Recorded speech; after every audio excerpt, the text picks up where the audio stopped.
अस्सलामु अलैकुम रहमतुल्लाहि व बरकातुहू। ज़कात और फ़ितरे के पैसे किसको देना चाहिए?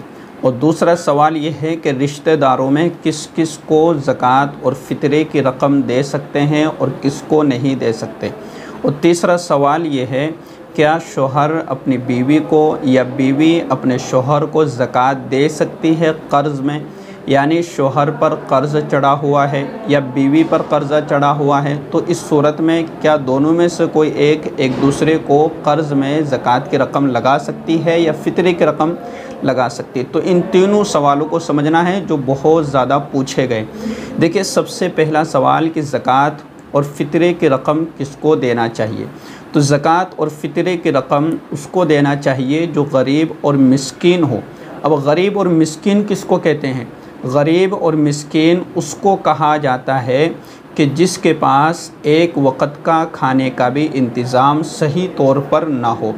और अगर इसको थोड़ा सा ज़्यादा समझे तो यूँ समझिए कि किसी के पास में 40 या 50 हज़ार रुपये की रकम ना हो, यानी 40 या 50 हज़ार रुपये अगर किसी के पास नहीं है, चाहे वो चांदी की शक्ल में हो, चाहे सोने की शक्ल में हो, चाहे माले तिजारत की शक्ल में हो, यानी किसी भी तरीक़े से किसी के पास में सोना, चांदी या फिर जो है माले तिजारत यानी सामान्य तिजारत जो दुकान में बेचने के लिए रखा जाता है, ठीक है। तो किसी भी सूरत में अगर किसी शख्स के पास में 40 हज़ार रुपये की रकम मौजूद नहीं है तो फिर वो गरीब है। अब हमारे यहाँ पर आप देखेंगे कि बहुत से औरतों के पास और बहुत से लोगों के पास इतनी रकम मौजूद होती है कि जो 40 से 50 हज़ार रुपये पर पहुँच जाती है, चाहे उनके पास ज़ेवरात रखे हुए हो, लेकिन वो अपने आप को गरीब ज़ाहिर करती हैं, गरीब शुमार करती है कि हम गरीब हैं। तो ऐसे लोगों को ज़कात देने से ज़कात अदा नहीं होगी और ऐसे लोगों को फ़ितरा देने से फ़ितरा अदा नहीं होगा। क्यों नहीं होगा? इसलिए कि वो ख़ुद जो है उनके ख़ुद के ऊपर फ़ितरा अदा करना वाजिब है, क्योंकि वो ख़ुद जो है साहिब निसाब है और उनके ख़ुद के ऊपर ज़कात वाजिब हो रही है। क्यों हो रही है? इसलिए कि उनके ख़ुद के पास में 40 से 50 हज़ार रुपये के ज़ेवरात रखे हुए, और अगर ज़ेवरात नहीं है तो 40 से 50 हज़ार रुपये की रकम या सामान्य तिजारत मौजूद है। तो ये मसला आपको समझ में आ चुका होगा कि सदक़ा फ़ित्र अदा करने के लिए आप उस गरीब को और उस मिस्कीन को तलाश करें कि जिसके पास में 40 से 50 हज़ार रुपये की रकम पैसे किसी भी शक्ल में मौजूद न हो, ठीक है। ये मसला आपको समझ में आ चुका होगा। अच्छा, दूसरा, रिश्तेदारों में किस किस को ज़कात दे सकते हैं या फ़ितरे की रकम किस किस को दे सकते हैं। अब देखिए, हम ज़्यादा दूर देने के बजाय हम अपने रिश्तेदारों में सबसे पहले गरीब तलाश करें कि हमारा पड़ोस में या हमारे रिश्तेदारों में कौन है जो ज़कात या फ़ितरे का हक़दार है कि हम उनको ज़कात या फ़ितरे की रकम देकर हम उनके भी जो है उनके भी हालात दुरुस्त कर दें या वो हमारे साथ वो भी खुशियाँ मनाएं ईद के दिन, ठीक है। तो आप सबसे पहले अपने रिश्तेदारों में तलाश करें। इसके आपको दो फ़ायदे मिलेंगे। इससे जो है आपको दो सवाब मिलेंगे, डबल सवाब मिलेगा। कैसे कि एक तो आपने फ़ितरा अदा किया, ज़कात निकाली, उसका सवाब है, और दूसरा सवाब ये है कि आपने सिला रहमी की, यानी कि आपने अपने रिश्तेदारों के साथ सिला रहमी का मामला किया, ताल्लुक़ात बनाने का या उनसे मोहब्बत का या उल्फ़त का मामला किया, यूँ समझ लीजिए आप तो, ठीक है। तो ये बात भी आपको समझ में आ गई। तो रिश्तेदारों में आप भाई बहन इन तमाम को ज़कात दे सकते हैं, खाला, इसी तरीक़े से मामूज़ात बहन, मामूज़ात भाई, ठीक है, इन तमाम को आप ज़कात दे सकते हैं। अब किन को नहीं दे सकते रिश्तेदारों में ज़कात? अब देखिए, एक तो आपकी जिससे नस्ल चल रही है और जो है जिसकी नस्ल आपसे चल रही है। कैसे? जैसे आप अपने बाप को ज़कात नहीं दे सकते, इसी तरीक़े से अपनी माँ को ज़कात नहीं दे सकते, अपने दादा दादी को आप ज़कात नहीं दे सकते, इसी तरीक़े से परदादा परदादी को आप अपनी ज़कात नहीं लगा सकते, ये समझिए।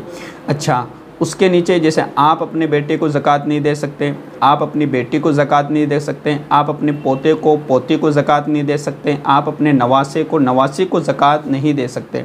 तो ये है उसूल और फ़ुरू, इनको आप ज़कात नहीं दे सकते। इनके अलावा भाई को, बहन को, इनको आप ज़कात दे सकते हैं, ठीक है। ये मसला आपको समझ में आ चुका होगा कि बाप अपने बेटे को, अपनी बेटी को, इसी तरीके से बेटी जो है अपनी माँ को, अपनी दादी को, अपनी परदादी को, इनको ज़कात नहीं दे सकती। अब समझें आगे, क्या मियाँ यानी शोहर अपनी बीवी को ज़कात दे सकता है या बीवी अपने शोहर को ज़कात दे सकती है? ये मसला कब पेश आता है कि भाई शोहर के ऊपर कर्ज़ा चढ़ा हुआ है, ठीक है, 20-25 हज़ार या जो है इससे ज़्यादा कर्ज़ा चढ़ा हुआ है शोहर के ऊपर, और बीवी पर ज़कात वाजिब हो रही है। भाई 10,000 की बीवी के ऊपर ज़कात निकल रही है, 10,000 रुपये की रकम निकल रही है।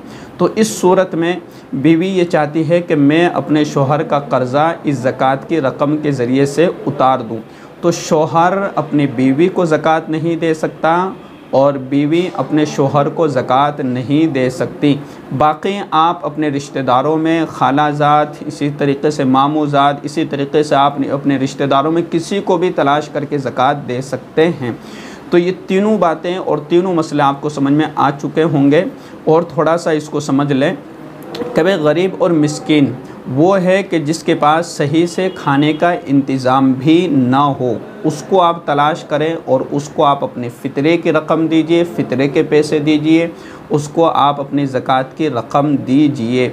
अगर किसी के पास में सोना चांदी रखा हुआ है और वो अपने आप को ये ज़ाहिर करे कि हम गरीब हैं, मिस्कीन हैं, तो फिर आपको पता चल गया या आपको अंदाज़ा है या आपको मालूम है कि इनके पास में इतनी रकम मौजूद है, तो फिर आप उनको अपना फ़ितरा और अपनी ज़कात ना दें, क्योंकि इस सूरत में आपका फ़ितरा और आपकी ज़कात अदा नहीं होगी।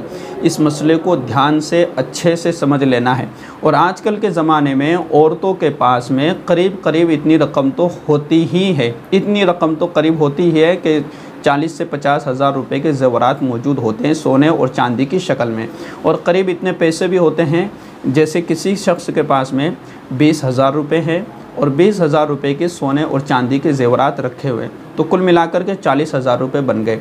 अब अगर आप उस शख्स को जो अपने आप को गरीब ज़ाहिर कर रहा है, अगर आप उसको सदका फ़ित्र देंगे तो आपको सदका फ़ित्र अदा नहीं होगा, क्योंकि ये शख्स ख़ुद जो है 40,000 रुपये का मालिक है और 40,000 रुपये में हम 52.5 तोला चांदी ख़रीद सकते हैं। और जब 52.5 तोला चांदी हम ख़रीद सकते हैं तो ये शख्स ख़ुद जो है फ़ितरा अदा करने का हक़दार है। इसके ख़ुद के ऊपर फ़ितरा अदा करना ज़रूरी और वाजिब है। अब जिस पर फ़ितरा वाजिब है आप उसी को फ़ितरा थमा रहे हैं, आप उसी को सदका फ़ित्र दे रहे हैं, तो आपका सदका फ़ित्र अदा नहीं होगा। इसलिए आप जो है गरीब को, मिस्कीन को तलाश करें और उसके बाद अपना सदका फ़ित्र दें और इसी तरीके से अपनी ज़कात की रकम भी उन्हीं को दे। इसी तरीके से मैंने 3 से 4 वीडियो बनाई है कि जिसमें सदका फ़ित्र देने के मुतालिक बेहतरीन तरीके से मैंने आपको समझाने की कोशिश की है।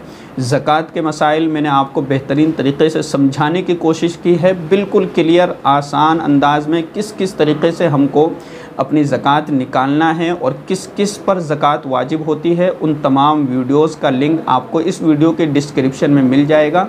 इंशाअल्लाह आपके ज़हन में जो भी सवालात है वो तमाम के तमाम क्लियर हो जाएंगे। और फिर भी अगर आपके ज़हन में कोई सवाल है और आपको समझ में नहीं आया है तो आप कमेंट करके पूछिए, इंशाअल्लाह आपका जवाब दिया जाएगा। अस्सलामु अलैकुम व रहमतुल्लाहि व बरकातहू।